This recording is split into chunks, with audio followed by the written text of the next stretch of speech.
আমাদের আহলে সুন্নাত ওয়াল জামাতের অনুসারীরা এরা বাজ বিচার না কইরা, কোন রকমের যাচাই বাছাই না কইরা পাঠায় দেয়। রং ঢং দেখা বাবারি কত বড় বিল্ডিং, এখানে তাহফিজুল কোরআন মাদ্রাসা, এই মাদ্রাসা বড় মাদ্রাসা, এখানে আমার পুত্রে দিলে হাফেজ হইতে পারবো। কিন্তু একটু যাচাই বাছাই করলো না এই মাদ্রাসার আকীদাটা কি।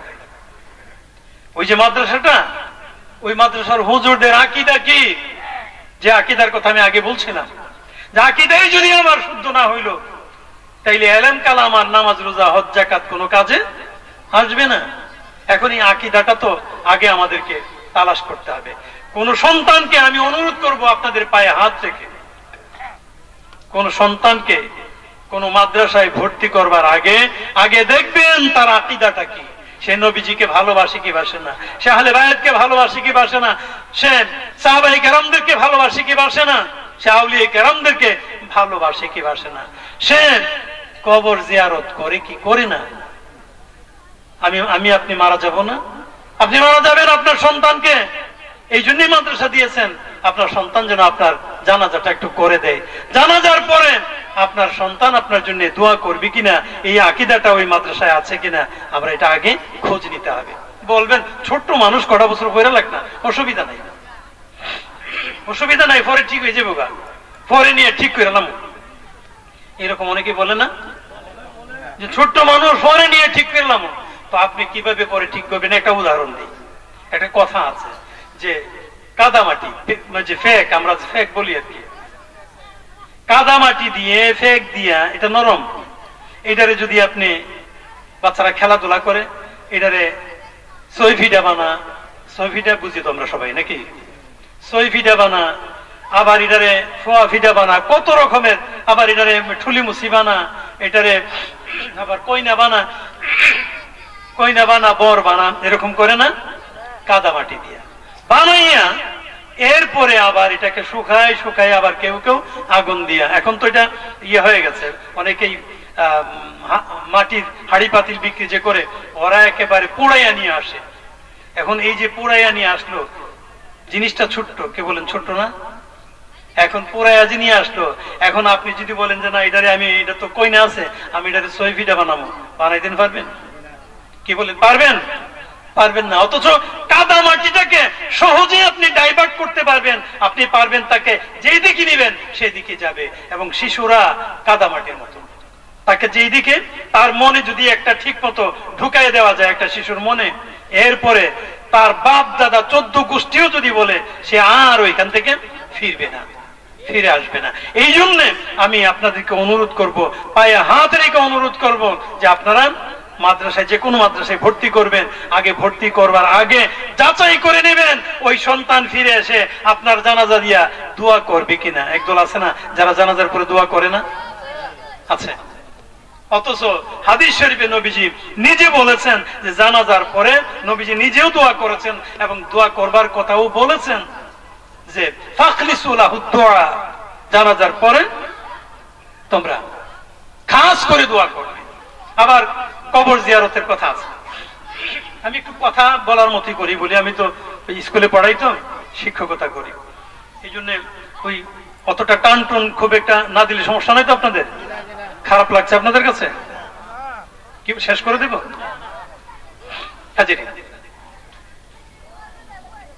আমরা আগে যাচাই করব। যাচাই করবেন কিভাবে? আহলে সুন্নাত ওয়াল জামাত উলামায়ে কেরামদেরকে জিগাইবেন। আর এখানে তো আমি মনে করি জিগানোর দরকার নাই, পরিষ্কার পরিচ্ছন্ন। আপনাদের এখানে একটা মাদ্রাসা আছে, কি মাদ্রাসা জানি, মোহাম্মদপুর গাউসিয়া মহিলা মডেল মাদ্রাসা, হুসাইনিয়া হাফিজি মাদ্রাসা আছে। এইখানে তো আর জিগানি দরকার নাই যে এটা সুন্নি না অন্য অন্য তরিকার, এটা তো আমরা সবাই জানি, জানি না? এই মাদ্রাসাটা নিজের মাদ্রাসায় আপনারা ভর্তি করবেন। এরপরও যদি দূরে কোথাও ভর্তি করতে চান, এখানে জিগাইবেন। এখানে দাঁতমন্ডল গাউসিয়া মিরানিয়া আজিজিয়া মাদ্রাসা আছে, গাউসিয়া মিরানিয়া নুরিয়া মাদ্রাসা আছে, আছে সরাইল বাগে মদিনা, ওখানে একটা সুন্নি মাদ্রাসা। এইরকম নাসিরনগর আরো অনেক আমাদের গ্রামে আছে 2টা মাদ্রাসা, কলিকুন্ডা, অনেক মাদ্রাসা, সুন্নি মাদ্রাসা আছে, হাফিজি মাদ্রাসা। বলবেন যে বড় হইয়া যখন এলেম অর্জন করবে তখন আমার ছেলেটা ঠিক হইয়া যাইব না, আপনি আর ঠিক করতে পারবেন না। কারণ সে তার ভেতরে যে গাইত্যা নিয়েছে, যে বিষয়টা গেঁথে নিয়েছে, যার অন্তরে গেঁথে দিয়েছে, প্রথমেই তাদেরকে ওই আকীদার বীজটা ঢুকাইয়া দেয়। কি? যাইয়া নামাজ, জানাজার নামাজ পড়বে কিন্তু মোনাজাত করবে না। হাজিরিন, আমি জেঠাগ্রাম, আমার বোনের বাড়ি জেঠাগ্রাম, বোন বিয়ে দিয়েছে, আমার বোন মারা গেছে, চাচাতো বোন, জানাজায় গেলাম। জেঠাগ্রাম মাদ্রাসা, হাফিজি মাদ্রাসার সামনে জানাজা হয়, সব জানাজা ওখানে হয়। এটা কওমি হাফিজি তথা ওয়াহাবিদের হাফিজি মাদ্রাসা। ওখানে আমার বাইকনারা বলল আমার মার জানাজা আমার মামা করবে। জানতে চেয়েছে তারা, বলছে কেমন তোর মামা জিজ্ঞেস করে। আমি জিজ্ঞেস করলাম কেমন মামা হইলে নামাজ পড়াইতে পারে? আমার উত্তর দিতে পারে নাই। মুফতি সাহেবের ছেলে শহীদুল্লাহ, তারাও আছে। আমি নামাজ পড়ালাম। আমি জানি ওই মাঠে জানাজার পরে দোয়া হয় না। আমি নামাজ পড়াইয়া আর দেরি করি নাই, সাথে সাথে হাত উঠাইয়া মোনাজাত করলাম। আমার মোনাজাত শেষ হইবার দিল না, এরা লাশ কাঁদি নিয়ে চলে যায়। কি বুঝলেন? এমন ভাবে বিষ ঢুকাইয়া দিয়েছে, জানাজার পরে মোনাজাত করা যাবে না। বুঝি না মোনাজাত করলে, দোয়া করলে তাদের ক্ষতিটা কোন জায়গায়? হাজিরিন, কবর জিয়ারতের কথা বলা হয়েছে। আল্লাহর নবী বলেছেন, নবীজি বলেছেন কবর জিয়ারত করবে, মা বাবার কবর জিয়ারত করবে, সকলের আত্মীয় স্বজনের কবর জিয়ারত করবে। কবরকে সামনে নিয়ে জিয়ারত করাটা সুন্নাহ। কবরকে সামনে নিয়ে, কবর সামনে রেখে জিয়ারত করা, এর মানে কি? এর মানে কবরের পেছন দিকে না, পূর্ব দিকে না। মাইয়াতের মুখোমুখি দাঁড়াতে হবে। মাইয়াতের মুখোমুখি দাঁড়াইলে মাইয়াতের মুখটা কোন দিকে থাকে? কেবলার দিকে থাকে, পশ্চিম দিকে থাকে। যদি মাইয়াতের মুখোমুখি দাঁড়াতে হয় তাইলে আমাদেরকে কোন দিকে দাঁড়াতে হবে? পূর্ব দিকে। মাইয়াতকে যদি সামনে নিয়ে দাঁড়াতে হয়, আল্লাহর নবী বলেছেন মাইয়াতকে সামনে নিয়ে তোমরা কবর জিয়ারত করবে, মাইয়াতের মুখোমুখি হয়ে জিয়ারত করবে। কেননা মাইয়াতকে পেছনে ফেলে জিয়ারত করা যাবে না, এটা বেয়াদবি হয়, শানের খেলাফ হয়। আমার মাকে আমার বাবাকে পেছন দিয়ে যদি দাঁড়াই, পিছ দিয়ে দাঁড়াইলে এটা আদব না বেয়াদব? বেয়াদবি হয়। আল্লাহর নবীর হাদিস, তোমরা কবরকে সামনে নিয়ে দাঁড়াবেন। অথচ এরা জিয়ারতের আগে জিয়ারতই করতো না, মানতো না। এখন জিয়ারত মানে জিয়ারত করে, কিন্তু মুনাজাত করবার সময় আবার কবরকে ফিসে বালাইয়া দেয়। কি বলেন, দেয় কি দেয় না? এরকম আপনারা দেখছেন না? আজকে এই যে মাইয়াত মারা গেল, এই ঘটনা আজকেও ঘটেছে। হাজিরিন, এখন আপনার সন্তান নামাজের পরে দোয়া করবে কিনা, আপনার জন্য দোয়া করবে কিনা, এইরকম মাদ্রাসা দেখেন আপনার আমার ভর্তি করা প্রয়োজন। কে বলেন ঠিক না বেঠিক?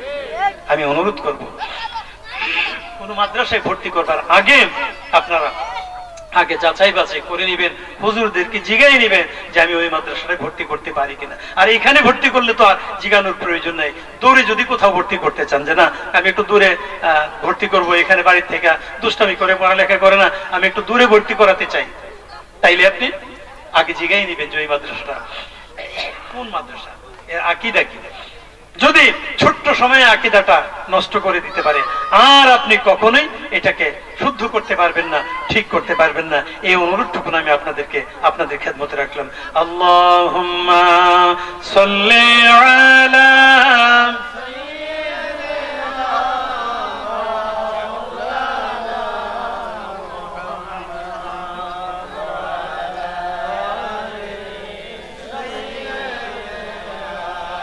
مولانا محمد اللهم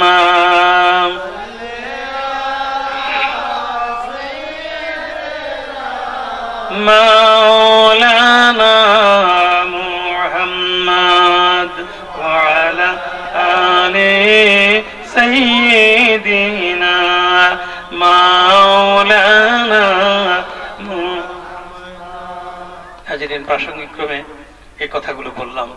আমি বলতে চেয়েছিলাম পিতামাতার খেদমত নিয়ে কথা বলবার কথা আমাকে বলা হয়েছিল, কিন্তু ওই যে এত লম্বা সময় তো নাই আমার সময় শেষ হয়ে এসেছে। আর আমার সময় শেষ হওয়া মানেই শেষ হওয়া। যখন আমাকে 10 মিনিট আর কথা বলতে বলা হয়েছে, 10 মিনিট মানে 10 মিনিটই, আমি 1 মিনিটও ব্যতিক্রম করি না। এই কারণে করি না, কারণ এটা আমার পেশাও না, এটা আমার নেশাও না। বক্তাকে বসায় রেখা কথা বলার এই অভ্যাস তো আমার নাই, তো এই অভ্যাস আমার নাই। আর তাছাড়া যে আমি আরো 2 লাইন একটু বেশি কইয়া যদি আমি আরো একটু বলি, মানুষ পরের বছর আমার দাওয়াত দিব না, এই ইচ্ছাও আমার নাই, এই ইচ্ছাও আমার নাই। আমি চেষ্টা করি নিজে আমল করতে চেষ্টা করি। কোরআনুল কারিমে আছে, লিমা তাকুলুনা মা লা তাফআলুন, তুমি এমন কথা কেন বলো যার আমল তুমি নিজে করো না। আমি চেষ্টা করি যে কথা আমি যেগুলো আমল করি এগুলো আমি বলতে চেষ্টা করি। আমার মাঝে আমল নাই এমন কথা আমি বলতে চেষ্টা করি না। এখানে 10 মিনিটের কথা বলা হয়েছে, আমি 10 মিনিটের মধ্যেই শেষ করবো ইনশাআল্লাহ। মা বাবার খেদমতের কথা কোরআনুল কারিমে, এটি আমার পরবর্তী যিনি আসেন হয়তো তিনি বলবেন। আমি বলতে চেয়েছিলাম পিতামাতার খেদমত আমরা আজকাল করি না। কোরআনুল কারিমের আয়াতের সামান্যতম তর্জমাও যদি করি, ব্যাখ্যাও যদি করি, অনেক সময়ের প্রয়োজন। আল্লাহর পরে মা বাবার গুরুত্ব দিয়েছেন স্বয়ং আল্লাহ। وَقَضَى رَبُّكَ أَلَّا تَعْبُدُوا إِلَّا إِيَّاهُ وَبِالْوَالِدَيْنِ إِحْسَانًا। আল্লাহ বলছেন একমাত্র আমি আল্লাহর ইবাদত তোমরা করবে, আমি আল্লাহর হক তোমরা আদায় করবে, ইবাদত করবে। আর ওয়াবিল ওয়ালিদাইনি ইহসানা, পিতামাতার সাথে সৎ ব্যবহার করবে। আজকাল সন্তানেরা, আমাদের ছেলে মেয়েরা পিতামাতাকে সৎ ব্যবহার করতে আমরা খুব একটা দেখি না। অনেকেই বিপদগামী হয়ে যায়, বকে যায়, নষ্ট হয়ে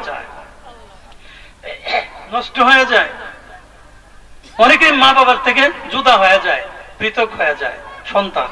কি বলেন, এমন আছে না? অথচ এটি সম্পূর্ণই অন্যায় কাজ। পিতামাতাকে ছেড়ে চলে যেতে নিষেধ করা হয়েছে, পিতামাতা থেকে আলগা হইতে নিষেধ করেছে আল্লাহ নবী কামলিওয়ালা রাহমাতুল লিল আলামিনের খেদমতে। আল্লাহ নবীর এক সাহাবী এসে বললেন, ইয়া রাসূলুল্লাহ, ইয়া হাবিবাল্লাহ, নবী গো, ওগো আল্লাহর নবী, আমার কিছু ধন সম্পদ আছে, আমার ছেলে মেয়েও আছে, আমার মা বাবাও আছে। আমার মা বাবা আমার এই সম্পত্তির উপরে ভাগ বসাইতে চায়, অথচ আমার ছেলে মেয়ে আছে। ইয়া রাসূলুল্লাহ, ফয়সালা জানতে চাই। আল্লাহ নবী রাহমাতুল লিল আলামিন বললেন, সাহাবী রে, তুমি তোমার সম্পদের কথা বলছো, তুমি তোমার সন্তান সন্ততির কথা বলছো। সাহাবী, তুমি এবং তোমার ধন সম্পদ সবকিছুই তোমার নিজের না, তোমার না, সবকিছুই তোমার মা বাবা, সবকিছুই তোমার মা বাবা। তুমি বলছো তোমার মা বাবা এতে ভাগ বসাইতে চায়। ভাগ বসাবে কেন? তুমিও তো তোমার পিতা মাতার অধীনে, তুমিও তো তোমার মা বাবার, তোমার সম্পত্তি ধন দৌলত যা কিছু আছে সবগুলোই তোমার মা বাবা। সুতরাং পিতা মাতা থেকে পৃথক হয়ে যাওয়াটা নেহায়েত অন্যায়। মা বাবা বেঁচে থাকতে যেন কেউ এই কাজটা গোনাক্ষরেও না করে আমি অনুরোধ করব। পিতামাতার সম্পর্কে পিতামাতাকে অভিযুক্ত করে আপনি কামেল হয়ে যাবেন, আপনি বড় হুজুর হয়ে যাবেন, নামাজি ফরাজি হয়ে যাবেন, সম্ভব না, নিষেধ আছে, সম্ভব না।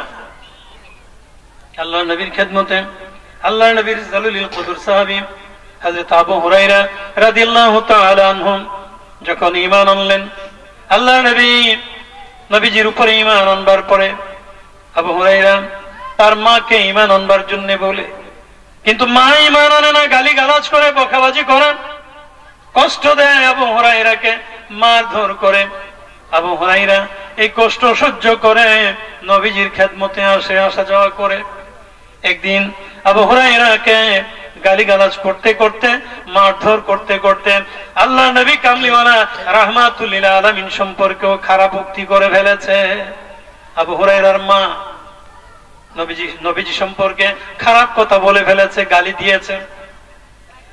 আবু হুরায়রা কষ্ট পেয়েছেন, কাঁদতে কাঁদতে আল্লাহর নবীর খেদমতে হাজির হয়ে বললেন, ইয়া রাসূলুল্লাহ, ইয়া হাবিবাল্লাহ, নবী গো, আমার মা আমাকে মারধর করে, আমার মা আমাকে গালিগালাজ করে। ইয়া রাসূলুল্লাহ, নবী গো, আমার মার সম্পর্কে আমি কিছু বলতে চাই। আল্লাহর নবী রাহমাতুল লিল আলামিন বললেন, আবু হুরায়রা রে, সাবধান, মার সম্পর্কে কোনো অভিযোগ করা যাবে না। সুবহানাল্লাহ বলবেন না? মার সম্পর্কে অভিযোগ করা যাবে না। মা যদি নাফরমান হয়, মা যদি কাফের হয়, মা যদি মুশরিক হয়, বিধর্মী হয়, তবু মার সম্পর্কে কোনো অভিযোগ করা যাবে না, মাকে কষ্ট দেওয়া যাবে না, গালিগালাজ করা যাবে না। আবু হুরায়রা বললেন, ইয়া রাসূলুল্লাহ, ইয়া হাবিবাল্লাহ, নবী গো, আমি অভিযোগ করতে আসি নাই। ইয়া রাসূলুল্লাহ, ইয়া হাবিবাল্লাহ, ইয়া রাসূলুল্লাহ, আমি অভিযোগ করতে আসি নাই, আমি এসেছি নবী গো, আপনি যদি একটু দোয়া করতেন হাত উঠাইয়া, আমার মা যদি হেদায়েত প্রাপ্ত হইতো, ইসলাম কবুল করত, আমি বড় শান্তি পাইতাম। আল্লাহর নবী রাহমাতুল লিল আলামিন হাত উঠাইলেন, আবু হুরায়রার মার জন্য দোয়া করবেন। নবী হাত উঠাইলেন, আবু হুরায়রা দৌড়তে শুরু করেছে, বাড়ির দিকে দৌড়ায়। সাহাবায়ে কেরাম জিজ্ঞেস করে, আবু হুরায়রা রে, দৌড়াও কেন, কোথায় যাও? তোমার জন্য, তোমার মায়ের জন্য নবীজি হাত উঠিয়েছে, দোয়া করবে, দোয়া করছে। আবু হুরায়রা, তুমি দৌড়াচ্ছ কেন, কোথায় যাও? থামো। আবু হুরায়রা বললেন, ওগো আমার বন্ধুরা, সাথীরা, আমাকে বারণ করো না, আমাকে থামাইও না, আমাকে তোমরা ক্ষান্ত করো না, আমাকে দৌড়াতে দাও। ও আমার বন্ধুরা, সাথীরা, সাহাবীরা, আমি এই কারণে দৌড়াই, আমি দৌড়াইয়া আমার বাড়িতে যেতে চাই, আমার বাড়িতে দৌড়াইয়া গিয়া আমি দেখতে চাই আমি আমার মার কাছে আমি আগে পৌঁছাইতে পারি নাকি আমার নবীর দোয়া আমার মার কাছে আগে পৌঁছে যায়। এটা আমি দেখতে চাই, আমার আগে আমার নবী কামলিওয়ালা রাহমাতুল লিল আলামিনের দোয়া পৌঁছায় নাকি আমি আমার নবীর কাছে পৌঁছাতে পারি। একটু তাকবীর দিন, নারায়ে তাকবীর, নারায়ে রিসালাত। প্রধান অতিথির আগমন, এত আওয়াজ আপনাদের। প্রধান অতিথির আগমন, প্রধান অতিথির আগমন। আপনারা খুশি না বেজার? প্রধান অতিথি এসে খুশি না তো? আপনাদের আওয়াজ এত ছোট্ট কেন? প্রধান অতিথির আগমন। ইন্তেকাল করছে, আমরা তার জন্য দোয়া করব, হুজুরও দোয়া করবেন। খেয়াল ছিল। আজকের মাহফিলে উপস্থিত সবাইকে হুসাইনিয়া যুব সংগঠনের পক্ষ থেকে আন্তরিক মোবারকবাদ জানাই। আপনাদের আগমনে আমরা ধন্য। আলহামদুলিল্লাহ, এই সুন্দর মাহফিল আমাদের আজকে প্রধান অতিথি আমাদেরকে উপহার দিয়েছেন, সুন্দর আলোচনা হয়েছে। আমাদের হুসাইনিয়া যুব সংগঠনের পক্ষ থেকে হুজুরকে অসংখ্য মোবারকবাদ জানাই। একটা বিশেষ কথার জন্য বলা, আমাদের হুসাইনিয়া যুব সংগঠনের দুইজন সদস্য মোহাম্মদ মিন্নত আলী এবং ইরফান, মিন্নত আলীর বাবা এবং ইরফানের দাদা আজকে ইন্তিকাল করছে। আমাদের হুসাইনিয়া যুব সংগঠনের পক্ষ থেকে আমরা গভীর শোক প্রকাশ করছি। আমরা দোয়া করি আল্লাহ তাআলা তাকে জান্নাতবাসী করুক। আর পাশাপাশি আপনারা সবাই, আমাদের হুসাইনিয়া যুব সংগঠনের অনেক সদস্য ভাই প্রবাসে অবস্থান করছে, বিভিন্ন দেশে থাকে, তারা অনেক কষ্ট করে টাকা উপার্জন করে আজকের মাহফিলটা সুন্দর করার জন্য হাদিয়া পাঠাইছে। আপনারা সবাই তাদের জন্য দোয়া করবেন যাতে তারা সুন্দরভাবে ভালোভাবে থাকতে পারে প্রবাস জীবনে। আল্লাহ তাদেরকে সুখ শান্তিতে রাখে এবং তাদের পরিবার পরিজনও ভালো থাকে। আমাদের সবাই আপনাদের প্রতি আন্তরিক কৃতজ্ঞতা জ্ঞাপন করছি। আসসালামু আলাইকুম ওয়া রাহমাতুল্লাহ।